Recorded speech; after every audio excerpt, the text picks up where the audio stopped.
Cool. Well, we are live now, and I'm looking forward to this one. Yeah, Mike, I appreciate you taking the time to jump on here with me.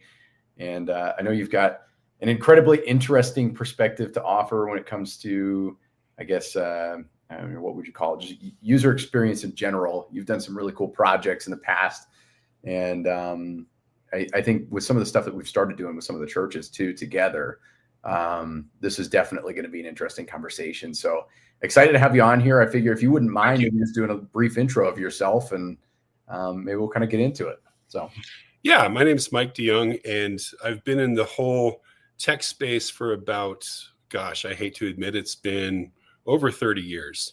And started out as a copywriter and a journalist for the Denver Post, but had a background in design and fine art. That kind of segued into doing graphic design. And back in the day, there was this thing called a webmaster. And that was basically with the invention of websites, taking graphic design skills and putting them to websites. So I went back to school a bunch of times. I went to CU for webmaster certification. I did Sun courses through Stanford University Network for Java and Perl and coding, that kind of thing. So yeah, I've been in this space a long time. And one of the really interesting things that came about was businesses were really gung-ho on having beautiful websites. And the more graphics they could shove in there, the better, animations, moving pieces, but realized those things weren't generating revenue. There was this concept called usability that really hadn't existed before. And it's the whole idea of making it really easy for users to complete tasks on a website, whether it's buy something, get in touch with somebody. So that whole usability space, kind of in its infancy, brought about things like two-way observation rooms. So I worked for Sun Microsystems, which was acquired by Oracle, and they came up with this concept of a two-way lab where you could observe people interacting with your website, and it would track their eye movement, it would track their heart rate, basically their emotional responses to things, as well as their ability to complete tasks. So it just opened up this whole world to me that, this personal human element of technology is crucial to get right. If you don't get it right, you can have the best product in the world, but it won't get adopted. Yeah, I think that's well said. I mean, when it comes to anything on a website, the goal is to get someone to do something. You're not building it just to be a website full of pretty pictures, unless that's what it is. And in some cases, maybe it's a gallery. But even then, you want people to look at certain things or navigate to certain places. And so I think it's super interesting. You've got a lot of experience in this. I know you've built some really cool projects in the past too. And I think really the interesting piece of this too is for churches, ministries, nonprofits. There are so many of them that have these horrible websites, absolutely atrocious. And I know you and I have gone through several of them together to review some of these things, but it's crazy. I think, putting giving platforms under media, or maybe not even having a giving platform, but that's the primary source of finances for a church. And in some cases, there's dozen ways to give. And, all of these things where maybe you're having trouble on that end, or maybe it's, hey, we're looking for people to volunteer. We want people to do that, but there's no place on the website to do that. Nobody says anything about it. And there's this, you call it a mystery, but it's not really a mystery of why people aren't participating. And so I think it's really cool, to think about some of the ways that you can put together a website to incentivize doing certain things on that website. And I know that's kind of exactly what sort of user experience and everything on that line is all about. I mean, what are some of the craziest things that you've seen from a user experience point, maybe whether in the church ministry space or even business space? What are some of the things that just make no sense that you've come across before? Oh, sure. I think that's a great example. There's so many churches that have this challenge. They'll have different pieces of really important tasks in third-party apps or third-party websites. And you have to go from the church's website to a completely different website that has completely different navigation, try to figure out what you want to do there, and then figure out your way back. So you can think of like any task as here's where you start, here's where you want to finish. And every time you put something in the middle there that causes friction, it's almost like lengthening that string further and further apart. So it's going to take you longer to get from here to here because you have to go here, here, here, here, here. So the whole goal of usability is do this, remove all the stuff in between. So it's one step to complete a task. So for churches, what you and I have talked a lot about, there's this common denominator of what a church wants people to do when they visit their website. Number one is probably plan your visit, figure out where the church is located and what times you can show up. I can't tell you how many church websites don't have their physical address on the website. And so you're looking all over the place for, wow, this is a cool church, but how do I get there? Where is it located? The other you call them and the phone system doesn't even work too. And then right. That's where you and I tag team together. But yeah. Yeah. I think the giving one is probably the biggest because most churches use a third-party app. They're using Tithely or DonorBox, or I think Planning Center has its own one. And there's a lot of times there's not the knowledge to integrate that into their website platform. So it's sending users off to a different website. Oftentimes they have to even log in before they can give. So if I was coming to a church for the first time, it's like, yeah, maybe I want to throw them $50. The second I saw that, I'd be like, I'm done. I don't know how to do this and I'm not going to do it. So. Yeah. Well, it's a shame because I mean, the more difficult something is, naturally, we as humans are not going to do it. Right. We always seek the path of least resistance. And that's really, I think, kind of what this is let's build the path of least resistance to make it easy to participate, be a part of something, instead of, almost locking people out unintentionally by making things overcomplicated. Right. So yeah, I definitely can get that. I'm curious too, like, I guess user experience on the, I guess on the user end, we're kind of talking about that. What about on your end as you're developing some of these things? What are some of the challenges that you run into and things that maybe if churches, don't have the ability to outsource this? I think they should. And I think that you've got an incredible, way that you can do that and an offer to do that. But let's say they've got to do it in-house, or maybe they have someone in-house who is struggling to figure out how to do that. What are some of the challenges that they might run into and maybe some solutions to put some of that together?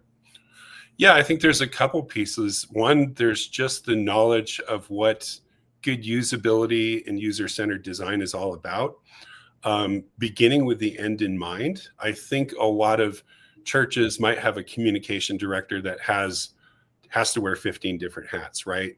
So when someone comes to them and says, hey, we have this new thing starting up on Friday nights, can you put a big button on the homepage that gets us to there? There's not this cognitive process of how do I best support this while prioritizing these other things. It's like, oh, they want a button on here, so I'm going to slam a button on here. So there really isn't at the forefront the thought of, what do we want users to do and how do we reduce the friction to do those things? Another problem I've encountered, and this is true across the board for like user experience designers, is when you are putting the user first or the person who's visiting, that is setting them above the business itself. It's setting them above what even the pastor wants or even what the board wants. So there's always going to be this tension and this friction between you're doing things for the user, but sometimes that can conflict with what the business wants. And holding that tension is really, really challenging sometimes. Because ultimately, who's paying you to do the work? It's the business, right? But if you don't design this well for the user, the business is going to fall flat. So in the end, you are serving them, but a lot of times it's hard for a business to see that in the middle of the process. Yeah, I think the communication piece of that, of how you communicate internally, because obviously in that kind of role, you're focused on communicating externally, and maybe you're very good at doing that. And it may be a challenge to kind of communicate those needs up the chain. So that makes sense. Yeah. What about, I mean, I know obviously businesses and ministries, there may be similar needs in that case. At the end of the day, like we've kind of talked about thus far, it's really a matter of driving someone to do something in particular. That's really the goal. Put them to where they're supposed to be on the website. What are some of the differences between businesses and ministries in particular, or nonprofits in general, that you've run into, and how they might be approaching user experience? Well, I think in business, they're unapologetic about making money. What I've found with churches and nonprofits is there's a lot of reluctance to have giving or donations be front and center. There's almost like a shame in that. It's like we don't want to ask for money too directly, and so I've encountered that of like there's a really easy give button here, and they're like, oh no, that's too much. You know, we can't make our users think that that's our biggest priority. So there is that tension of like, you know, they need to make it really easy to do things like donate or give, but they don't want that to be the priority. Gotcha. Yeah, that definitely makes sense. And I know on that end, of course, it's a touchy subject when it comes to money in ministry, because your point, people don't want to get the wrong idea that it's about money, because there's been several situations where people have been, you know, hurt by that, or potentially have been in situations where maybe they've mismanaged money. And so it's you know, the trust piece of that. How do you build trust in a user experience? Yeah, I think it's by establishing credibility first. And your credibility can be established through either your statement of faith, testimonials, or even design. If you have an elegant, clean design that's well organized, we've experienced that as we've looked at some of the churches that we possibly want to talk to, is when the organization of the website is just all over the place and the design is very dated. Oftentimes that represents the organization and the structure of the church itself. So there's the undercurrent of either credibility or chaos, right? And those things end up having a visual representation on their websites. Yeah, I've definitely seen that.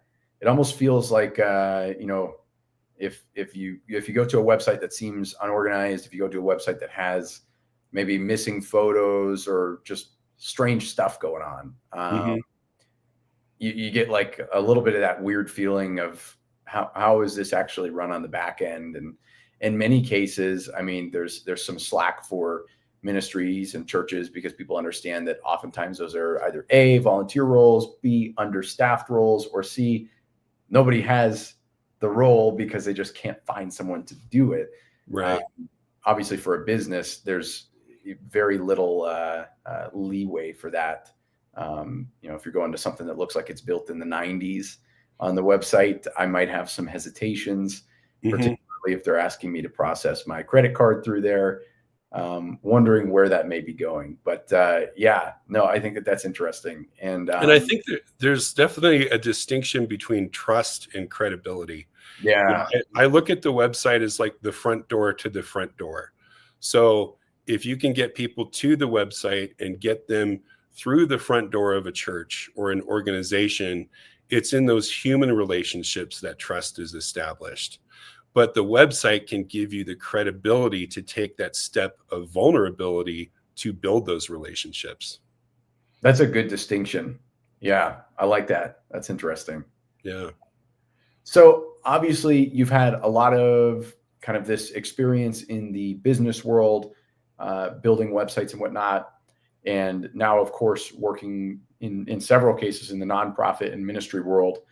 I'm curious kind of how those skills are translating over, kind of what the ideal, you know, ministry or nonprofit profile would be. What are some of the things that you're looking to fix, some of the things that you're noticing commonly, and what are some of the, flags that should be raised if someone says, all right, cool, like I need to talk to Mike, I need to find a way to fix this? Yeah, I think it's a lot of times if they don't have internal staff that has the skill set to do these things, that's where I love consulting with people. And also, a lot of times they may not even have the ability to recognize what the problems are. And, this is true of our own stuff, right? We have our own websites. We have things that we look at day in, day out, and you just get used to them. Good example would be I've worked on a lot of complicated software solutions, enterprise solutions, web apps. The people who are using them day in and day out often can't see the problems because they've already got that jump in their mind of like, I know where this thing is. I know how to find it. So what's the problem, right? So one, having a fresh set of eyes. Two, having the skill set that may not be available internally. And three, having a solution to the problem and not being able to just identify the problem are probably the three biggest things. That's awesome. Yeah. And I know you go deep into reviewing these kind of things, and you have almost kind of, obviously it's not patented, but your own patented usability assessment, I would say. Yeah, definitely. Brief description of that, walk through that. I'd love for everybody to kind of hear how that works. Yeah, so I do what's called a web usability audit, and that looks at 7 or 8 different categories among a digital ecosystem, if you will, which would cover both website, mobile apps, social media presence, YouTube, that sort of thing. And so I'll look at these different areas. One would be brand continuity or social presence. How consistent is their brand across their web pages as well as their social media? And a lot of times those can look very, very different from each other depending how frequently they're updated or how, when was the last time it was touched. So looking at those visual elements to say, this church or this organization feels the same here as it does here, as it does here.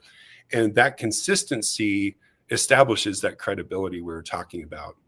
The next thing would be your search engine rankings. How easy is it to find your organization? There's a lot of tools that will do this automatically from, a data analytics point of like SEMrush, if you've heard of that tool. I like to do it very organically, either have human beings or myself go in and look for churches in your area or look for an organization in your area that is related to what you want to find and see where that church shows up in those rankings. Once it shows up, what's the information that they provide? How can it be improved? How can you reduce that friction in finding the church? Another is the information architecture. How well is the site organized? How easy is it to find the things you need to find on the website? And that kind of goes to the biggest one, which is what are the tasks a user wants to perform? So those calls to action, if you will, how easy is it to get to those? And what is the friction that a user has to experience before getting to that? We gave the example of giving. So if giving is buried under a menu somewhere that you can't see when you come to the web page, that's one area of friction. Two would be you go to the giving page itself and it gives you 5 or 6 options of how to give, but none of them are on the page itself. So then the third area of friction is I've got to click on a button that takes me somewhere else, and then I have to figure out how to log in or how to use that and then get back to the website. Couple other areas would be how easy is it to use on mobile? What is the mobile optimization like? Is it easy to use on tablets, on phones, on desktops? So that's all about responsive design and how well the website performs and looks at different scales. And then the last one would be accessibility. And so this is for people with either visual disabilities or color blindness or blindness itself. How well does the website work for those people?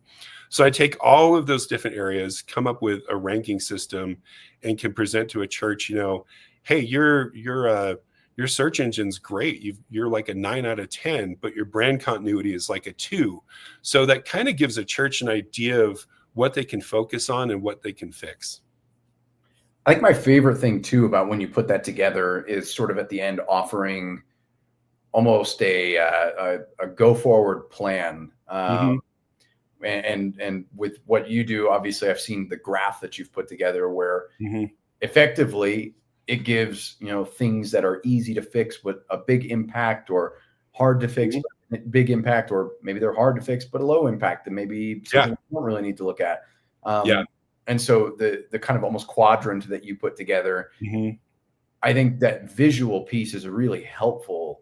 Because it allows a church or a business to understand, what are my next steps? You've given me all this info, but what are my next steps? And you clarify it very well. So I think that's cool. It was fun. I presented that to a church, and I basically said, you could put alt tags on all your images, which will help with screen readers. That's very low effort, but it's also very low user impact, because it's going to impact only the people within your church who have accessibility issues. That may be 1 or 2 people out of thousands, right? And then other things could be redo everything. That's maximum level of effort, but it's going to be maximum impact. And this pastor went straight to that. He's like, that's what we're doing. So he's like, let's just do everything. So that was fun. That was a good experience. Yeah. And I think sometimes it's good for a little reset, because oftentimes, most churches will build these websites. It'll be, 5-10 years. Things change. I mean, 5 or 10 years is a really long time on the internet. And so it's good for a little refresh every here and there. Yeah. I feel like websites follow the second law of thermodynamics, which is everything moves toward an entropic state. So you can come up with a fantastic design that's super simple and easy to use.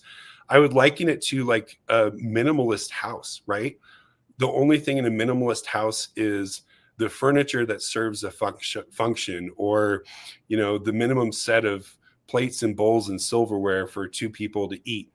But then over time, it's like, oh, let's put this decoration in here, and let's add a whole bunch of mixing bowls and put them on the counter. And oh yeah, here's an air fryer, and here's a wok. And so that's what happens in websites, is over time, people want to add more and more functionality, more and more features, more content, and then you just see the usability degrade over time as people add more stuff in. So I think those resets are really important. You got to go back in periodically and be like, okay, time to clean house, time to go back to minimalism.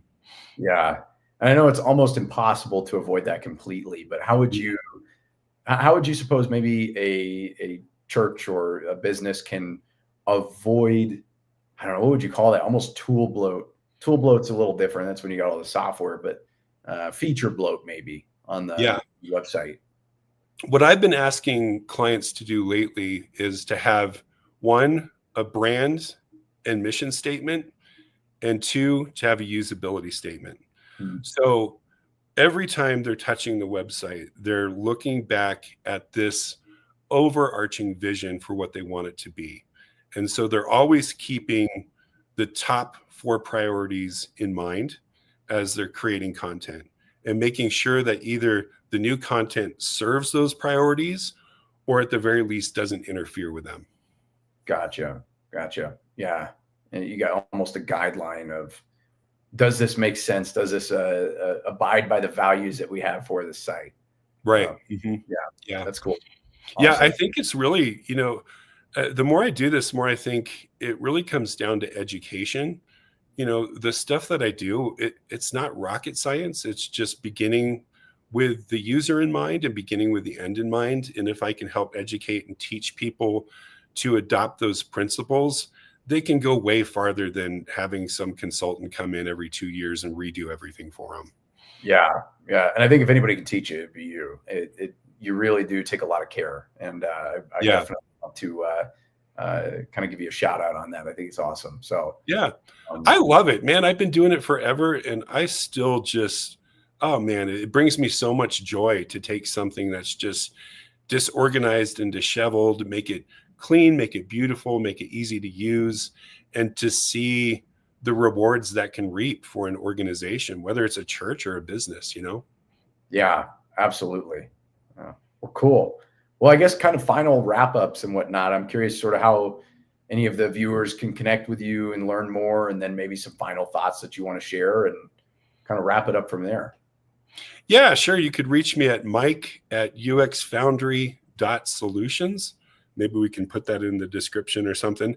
Yeah, that'd be great. And yeah, if you're interested in getting in this space or have questions about, you know, usability, user-centered design, I'd love to take your questions. It's a topic I love talking about, obviously. So yeah, feel free to reach out. Great. Yeah. And if anybody wants to connect with Mike, and if you shoot me a text, I'll get you in touch with him as well. So whatever's easiest, we'll get you in touch with him. He does some great work, and definitely want to send you over to him. So thanks, Mike. I appreciate it, man. Thank you.